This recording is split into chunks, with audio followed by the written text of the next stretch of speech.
Soldiers are on the streets in several cities in Ecuador as the country reels from an unprecedented day of violence.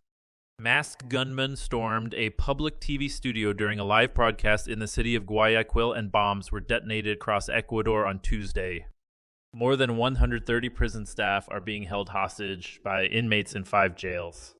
A 60-day state of emergency began on Monday after a notorious gangster vanished from his prison cell.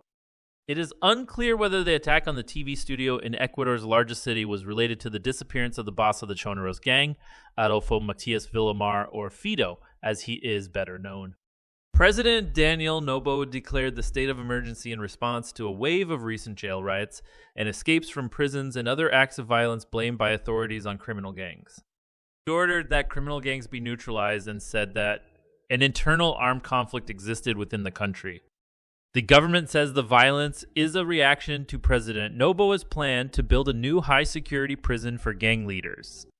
The president said on Wednesday that Ecuador would begin to deport foreign prisoners, especially Colombians, to reduce the number of inmates.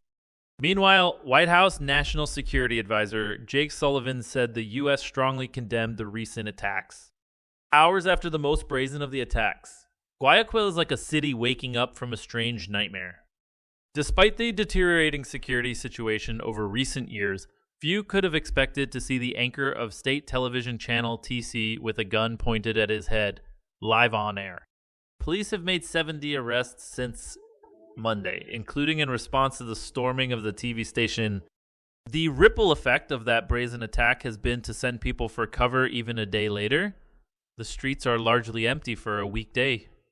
Hundreds of soldiers, including in tanks, are patrolling the streets of Guayaquil and the capital, Quito. Across the country, schools have remained closed with lessons taking place online. China, a major investor in Ecuador, also announced it was temporarily shutting its embassy and consulates. Inside the businesses which remain open in Guayaquil, jumpy private security guards are keeping the doors closed, only allowing people in with caution. Eduardo, who works for an international clothing firm, said he was in the street buying coffee at the moment. The chaos started to unfold, and by the time he returned to the office, his colleagues had already started to pack up and leave. Today, everyone is working from home, he said. Some 125 prison guards and 14 administrative staff are being held hostage across Ecuador.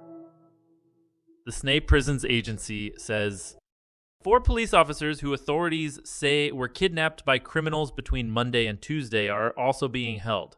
3 other officers were freed late on Tuesday. Police say violence is ongoing in Guayaquil.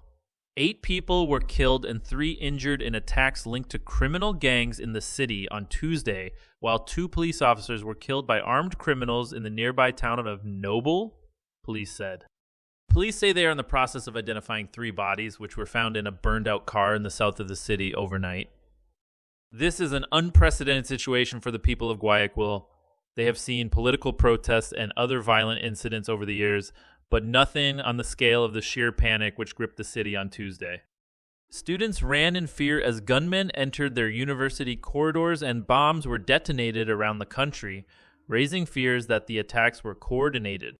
Those who must venture out for work or to visit family are doing so with great trepidation. It has been an exhausting, upsetting 24 hours in Ecuador's main port,